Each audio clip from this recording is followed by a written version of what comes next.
Resident Evil Netflix adaptation leaked on a press site, the coronavirus is delaying the Outer Worlds Switch port, and more. My name is Andrew Dornan, and this is my show, What's New?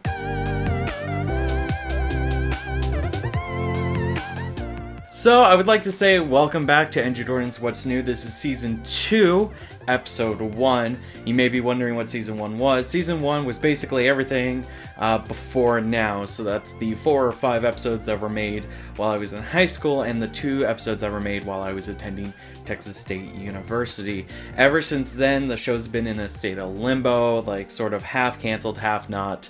But I've decided to bring it back as a one-man operation. So here we are. I have my camera set up. I have my microphone to the side. So there is a new level of quality. Also, I was originally going to shoot this against my back wall of my room, but it was flat and very, very echoey. So I've decided to move it to the bookshelf. So with all that out of the way, let's go ahead and get into the news. Let's get started with that Resident Evil show adaptation by Netflix. The synopsis for the show was prematurely uploaded to its press-only website. This synopsis just gives a small paragraph of the show. It states that it's set 26 years after the discovery of the T-virus. It is set in the fictional town of Clearfield, Maryland, and this town is basically the backyard of Washington, D.C., the Umbrella Corporation, and the, quote, decommissioned Greenwood Asylum. All three of these entities were involved in the creation of the T-virus. This was originally reported on by Deadline about a year ago, but now it was a rumor back then, and now we've got the synopsis, which kind of says that this is, going to be the case. As far as my personal thoughts on it, I'm definitely excited to see a Resident Evil show adaptation. Netflix has been doing pretty good on adaptations. The first thing that comes to my mind is the anime adaptation of Castlevania. I watched that show with my dad and we both absolutely loved it. And I have a lot of confidence in Netflix that they can do a good show adaptation of the Resident Evil series. Now, the Resident Evil series, while most of the games have been good with a few exceptions, the only sort of media adaptation that's been getting outside of the video games has been a film series, which have all done horribly.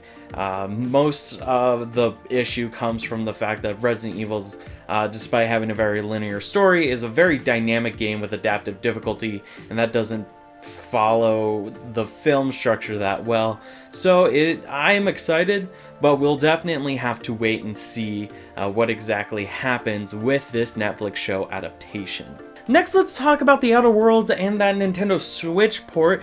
The coronavirus has actually delayed it.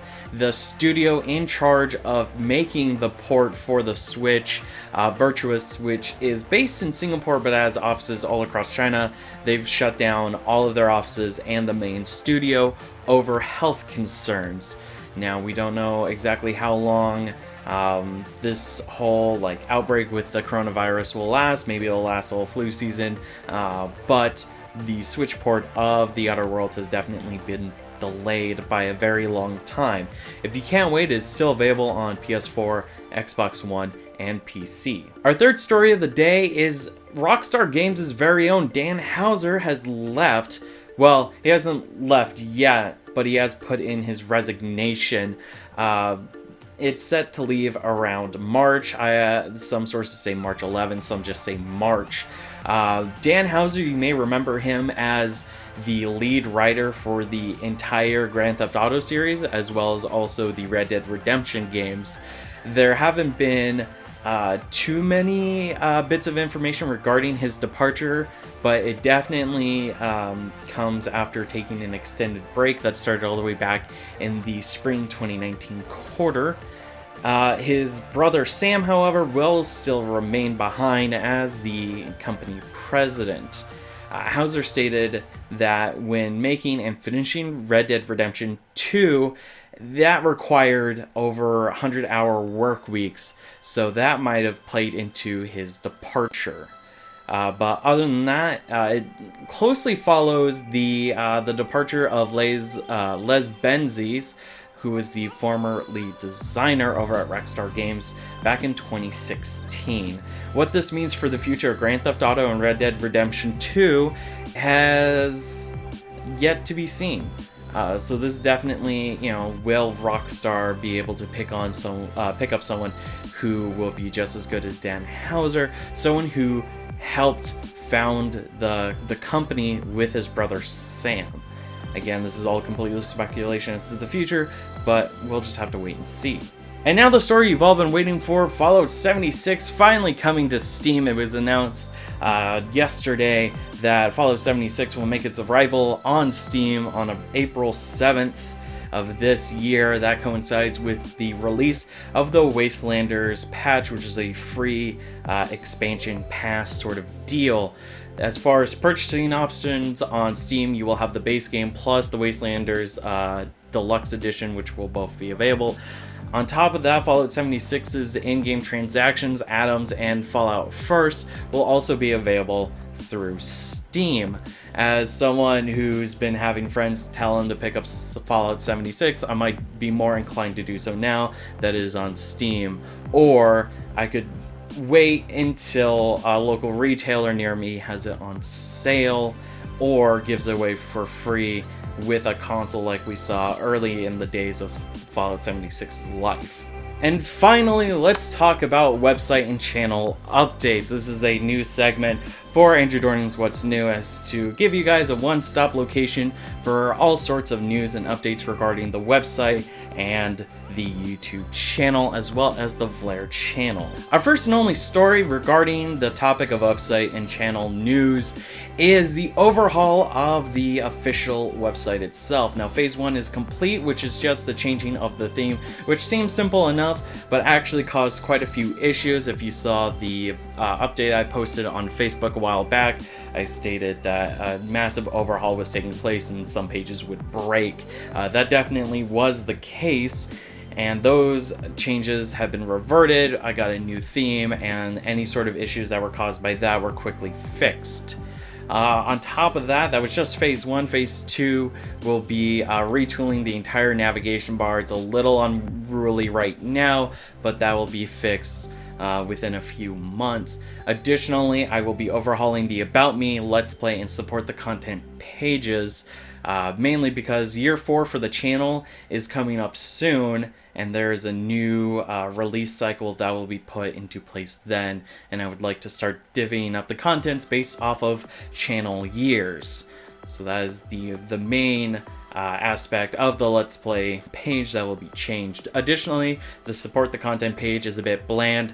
I will be working to include graphics as well as an explanation as to where funds would be going. And now onto phase 3, which is upgrading the paid plan for the website. Currently, I'm doing the $8 a month plan, which I pay directly out of pocket. This gives me 13 gigabytes of storage, as well as the ability to host video and audio directly onto my website, and gets me a custom domain name. Now, over time, I would like to upgrade to the $25 a month plan, which would allow me to hold more content on the website, as well as to bring more functionality to the website, such as possibly a robust commenting feature and maybe even a dedicated forum. Next is phase 4, which is bringing more content directly to the website. Right now, Andrew Dornan's What's New is hosted via YouTube as an unlisted video, which is then embedded onto a website page.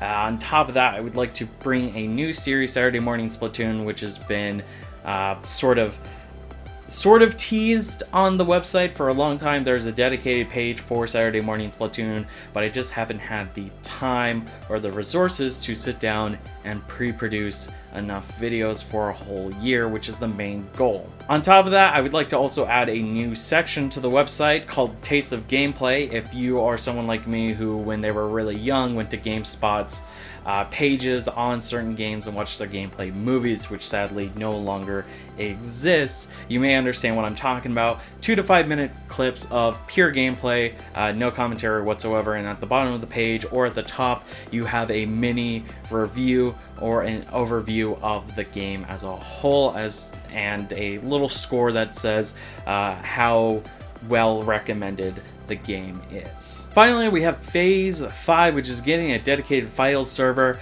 for the website so we can host more videos on the website. This would require quite a bit of investment, as it would require at least a 4 terabyte hard drive that could connect to a network and then connect to the website via a secure FTP link. Now, of course, Phase 3 through Phase 5 all require quite a bit of investment, and that is why I have the support the content page. Of course, you can support me in other ways, not just monetarily. You can support me through sharing the website, the YouTube channel, or the Vlare channel to get more eyes on my content. But if you do wish to support me monetarily, I have a Ko-fi page as well as a Patreon page. Now, the Ko-fi page has no rewards set up just yet, but if you go to the Patreon page, you can see all sorts of rewards that I have listed for the different tiers. Thank you so much for watching. I'll see you next week, possibly next week, possibly tomorrow, for another episode of Andrew Dornan's What's New. Bye-bye!